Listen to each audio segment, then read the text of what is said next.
Let's talk about Keith Moon. Is there anyone with more epic lore in the history of music than Keith Moon? His name alone inspires memories of anecdotes of him destroying hotel rooms, crashing cars, and generally unhinged debauchery that made even the wildest of rock gods look like amateurs. But there was a darkness hidden underneath Keith's wild exterior. Where did the will to behave like this come from? And what can we learn from his life as we look back almost 50 years later? The thing is about Keith is it isn't that easy to pinpoint where it all began. He didn't have any specifically traumatizing events in his childhood. He came from a relatively normal middle-class family in England. He was labeled a difficult child early on, disruptive, misunderstood. He had a terrible fear of being alone, was desperate for approval from everyone. This was great for making friends, and it made him one hell of a party guest. But as he got older and he turned to substances more and more often to self-medicate, he struggled increasingly to fit in anywhere, even in the wildest, craziest rock band in the world. I really dig into the relationship between Pete Townshend and Keith Moon in my most recent documentary about the band and how they were polar opposites in many ways personality-wise, but they complemented each other and they understood each other like no one else. When Pete Townshend discovered the catharsis of smashing guitars on stage as a response to his own childhood trauma, Keith joined right in, supporting his friend in his symphony of chaos. But on the other hand, it was Pete who was responsible for cleaning up after Keith.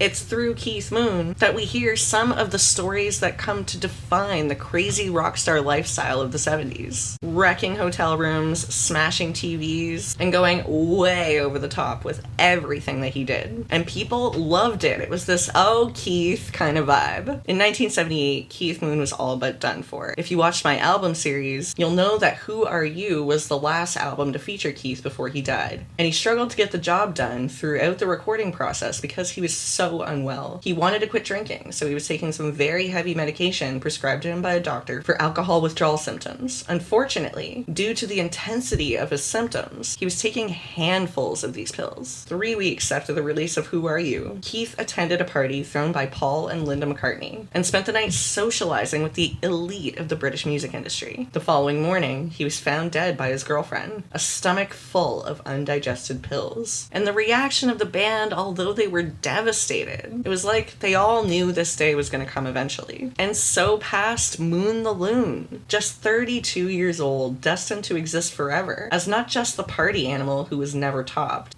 if not the most technical, one of the most energetic and brilliant drummers of his generation.